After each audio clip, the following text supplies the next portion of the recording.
ปู่ทางย่าทางย่านางแล้วปกปักให้ลูกหลานมีความสุขความเจริญเด้อใน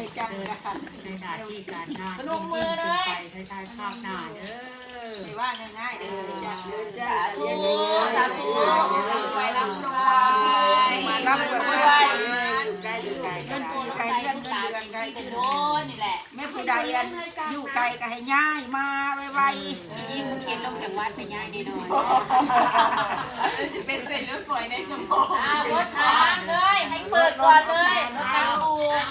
เอารถน้ำปูให้พ่อคันเล็กเลยคันเล็กเราคันนี้กันคันเล็กรถปูเร็วรถเกี่ยวรถปูรถยาด้วยรถ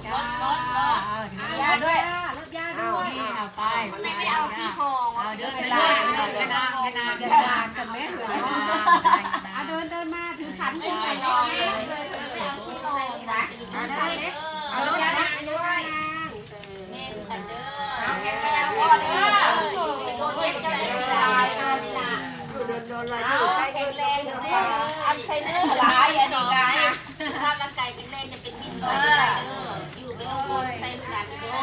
เอาอันนี้แข็งแรงเด้อเอากัน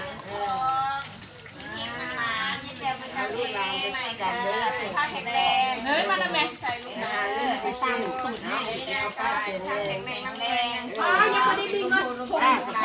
มาแม่เจ๊ใหญ่มาจกตั้งใจทายเลยก็น่า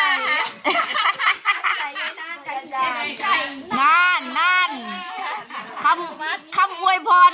สมประสงค์แจกไปคำอวยพรเอาทำไมไม่ใส่รองเท้าอย่าบังเลนสิไม่ใส่รองเท้าเอาแจกเห็นไหมคำอวยพรเห็นไหมเจ๊ใหญ่ควันโทงเงินไหมอันนี้เข้าเสื้อเข้าข้างในเด้อแอมแปะเด้อแอมแปะ